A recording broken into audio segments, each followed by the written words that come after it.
એક ઉજ્જડ વેરાન railway station પર વહેલી સવારે ટ્રેન ધીમી પડી અને આખી ટ્રેનમાંથી એક યુવાન ખંભા પર એક હાથે કોટ લટકાવી ઉતર્યો.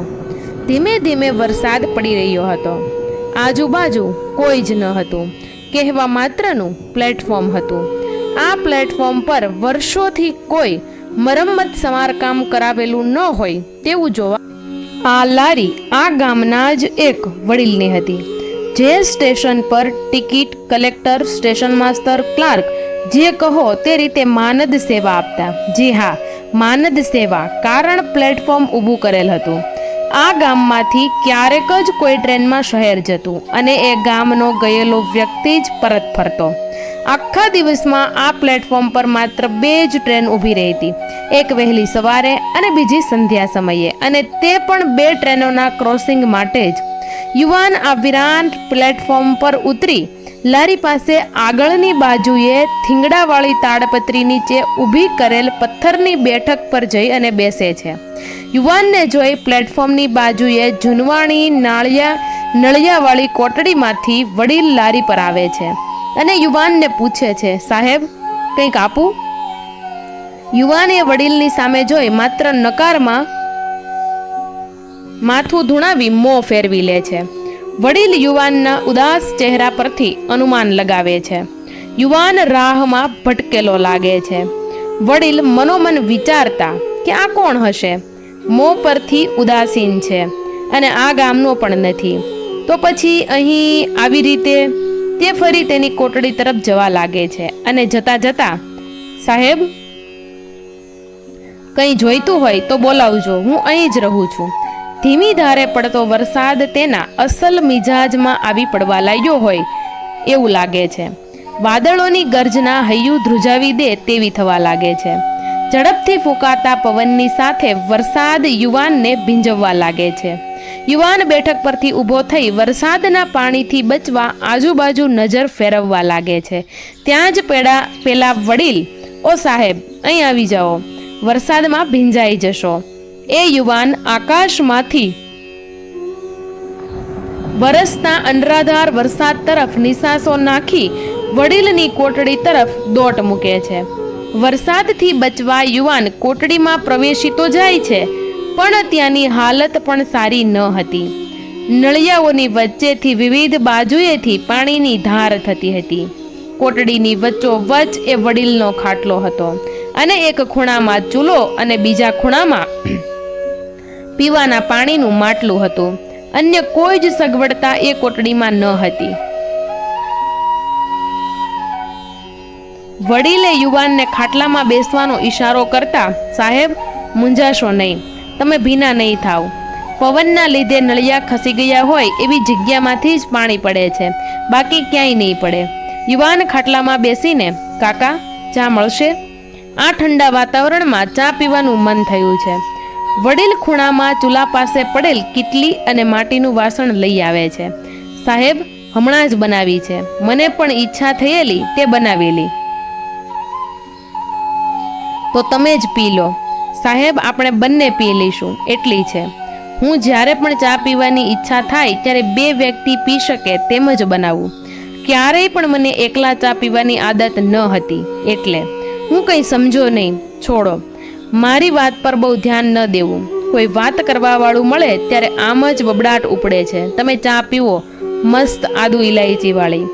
યુવાને વડીલની આંખોમાં એકલતા મહેસૂસ કરવા લાગે છે અને ચાની ચુસ્કીઓ લગાવતા પૂછે છે, કાકા, અહીં ઉજ્જડ વાતાવરણ કેમ છે અને તમે અહીં? વડીલને વર્ષો પછી કાકા શબ્દમાં કોઈ અંગત ભાવ મહેસૂસ થયો. આ ગામ બહુ જ પસાત છે. અહીં પહેલા 400 ખોરડા હતા, હવે માત્ર 18 જ રહ્યા. આ ગામની જમીન પણ ઉજ્જડ છે, એટલે ખેતીવાડી નથી. એક ઉદ્યોગપતિએ અહીં જમીન ખરીદી કાપડ બનાવવાની મિલ નાખવાનું વિચાર્યું, પણ ગામના લોકોનો વિશ્વાસ ન જીતી શકતા કંઈ જ કામ આગળ ન વધ્યું. પણ સાહેબ, તમે આ ઉજ્જડ ગામમાં કેમ? યુવાન ખાટલામાંથી ઊભા થઈ ચાની ચુસ્કી લગાવી આકાશ સામું જોઈ, હું ઘરેથી આત્મહત્યા કરવા નીકળ્યો હતો. વડીલના કાને આત્મહત્યાના શબ્દો અથડાયા. એ કંઈ આગળ બોલે તે પહેલા વાત આગળ વધારતા, તમે આરવી ઇન્ડસ્ટ્રીઝનું નામ સાંભળ્યું છે? Raman Verma the great industrialist, જેનો ફોટો ટાઈમ્સ મેગેઝિનના ફ્રન્ટ પેજ પર આવ્યો હતો, તે હું જ છું. મેં દેવાળું ફૂંક્યું છે. શેર બજાર ગગડતા આજે મારે સંપત્તિ વેચી પાય ચૂકવવાનો વારો આવી ગયો છે. હું નાનપણથી જ મહત્વકાંક્ષી હતો. બધી જ સ્પર્ધાઓમાં પહેલો આવતો. મારા બાપુ સામાન્ય સરકારી નોકરિયાત હતા. એમણે ક્યારેય પણ કોઈ જ વસ્તુની કમી મહેસૂસ થવા દીધી ન હતી. મારી બા મારી નાની ઉંમરમાં જ મને છોડી ઈશ્વર પાસે જતી રહેલી હતી. મેં સંઘર્ષ કર્યો. સગા સંબંધીઓ, મિત્રો અને મારા બાપુજીની મરણ મૂડી વચ્ચે એક નાનકડી શરૂઆત કરી હતી. મારી કંપનીને ઊંચી લાવવા મેં સંઘર્ષ કર્યો. એ સમયના મહાન બિઝનેસમેન અભિમન્યુ ત્રિપાઠીના જીવનની પ્રેરણા લઈ મહેનત થકી 21મી સદીની આ હરીફાઈમાં પણ મેં સફળતા મેળવી. પણ એક નાનકડી ભૂલ, બસ એક જ નાનકડી ભૂલના લીધે મેં ઊભું કરેલું આખું એમ્પાયર પડવા આવ્યું અને આજે હું નિસહાય છું. મારી બધી પ્રોપર્ટી વેચીને પણ દેવું પૂરું કહી શકું તેમ નથી. મારી ઇમેજના લીરે લીરા ઉડી ગયા. હવે મારા જીવનનો કોઈ જ અર્થ નથી, એટલે હવે હું આત્મહત્યા. રમન વર્માનું ધ્યાન વાતો કરતા દૂર એક બાળક પર જાય છે. એ વાક્ય પૂરું કરી શકતો નથી. તે નિર્દોષ બાળક વરસાદના પાણીમાં તોફાન મસ્તી કરતો ગુલાટિયા ખાતો જોવા મળે છે. આકાશ સામું જોઈ આંખો ખોલવા પ્રયાસ કરે છે. વરસાદી પાણીને ખુલ્લી ચેલેન્જ કરતો હોય છે. ખાબોચિયામાં ભરાયેલા પાણીમાં ધુબકાઓ મારી કોઈ મોટી સિદ્ધિ હાંસલ કર્યાના ભાવો વ્યક્ત કરી અને ઉજવણી કરે છે. વડીલ રમન વર્માની નજીક આવી બાળકના તોફાન જોઈ તમને તમારા સંતાનો યાદ આવ્યા લાગે છે. રમન પાછળ વડીલ સામું જોઈ હળવું સ્મિત ધરી, એ બાળકમાં મને મારું બાળક દેખાય છે. કહેવાય છે કે અંત નજીક હોય ત્યારે સમગ્ર જીવન આંખો સામે તરવરી ઉઠે. વડીલ એકદમ મોટા અવાજે ખડખડાટ હસવા લાગે છે. તેને હસતા જોઈ રમન, કેમ મેં કંઈ જોક નથી કર્યો? વડીલ તેના પર કાબુ મેળવી, સાહેબ માફ કરજો, પણ તમે તો કંઈક વધુ જ લાગણીશીલ બની વાતો કરો છો. પેલા બાળકને જોઈ તમે તમારું બાળપણ યાદ કરો છો તો તમે કરેલી મુશ્કેલ પરિસ્થિતિઓનો સામનો પણ યાદ કરો. તમે તેના પર સફળતા મેળવી હોય તો એ યાદ કરો. વીતેલા જીવનની દરેક બાબત યાદ કરો જેને તમે ચેલેન્જ કરી હોય અને એમાં વિજયી થયા હો. સાહેબ, અંત સમયે જીવનની ક્ષણો દેખાય તેમજ નાસીપાસ થયેલ અને પ્રારબ્ધ પાસે પીછેહટ થયેલા સામે પણ ઈશ્વર વીતેલી પળોને તાદ્રશ્ય કરે છે. ઈશ્વર તમને તમારી જાત સાથે પરિચય કરાવે છે. તમને તમારી ક્ષમતાનું ભાન કરાવે છે. તમને ફરી મુશ્કેલ પરિસ્થિતિ સામે લડવા તૈયાર કરે છે. બાકી સાહેબ, તમે તો મોટા કહેવાઓ જેમ તમને યોગ્ય લાગે. વડીલ સલાહોની વર્ષા કરી ધ ગ્રેટ ઇન્ડસ્ટ્રીયલિસ્ટ રમન વર્માને હચમચાવી મૂકે છે. રમનને પોતાની જાતનો પરિચય થાય છે. આંતરિક શક્તિઓ વડે પરિસ્થિતિ સામે લડવા તૈયાર થાય છે અને સાંજની ટ્રેનમાં પરત ફરે છે. લોકોમાં વિશ્વાસ જગાવી ફરી સંઘર્ષ કરી 10 વર્ષમાં ગુમાવેલ ઇમેજ પરત મેળવે છે. રમન વર્મા ફરી ધ ગ્રેટ ઇન્ડસ્ટ્રીયલિસ્ટનું બિરુદ મેળવી લે છે. તેના સંતાનો પણ મોટા થઈ ગયા હોય અને ઇન્ડસ્ટ્રીઝની જવાબદારી સ્વીકારી લીધી હોય છે, પણ હજુ સફળતાની ચીડીઓ ચડવાનું ચાલુ જ હોય છે. ત્યારે એક વરસાદી સાંજે ચાની ચુસ્કીઓ સાથે વડીલનો ચહેરો દેખાય છે. તેઓ ફરી ટ્રેનમાં એ જ ઉજ્જડ સ્ટેશને જાય છે, પણ ત્યાં ઉજ્જડ સ્ટેશનના સ્થાને અફલાતુન વિકસિત રેલવે સ્ટેશન જોવા મળે છે. લોકોની અવરજવર, રેલવેનો સ્ટાફ પણ જોવા મળે છે. ઉત્સુકતાવશ રમનજી પ્લેટફોર્મથી કોરિડોર પસાર કરી ગામમાં દાખલ થવા જાય છે.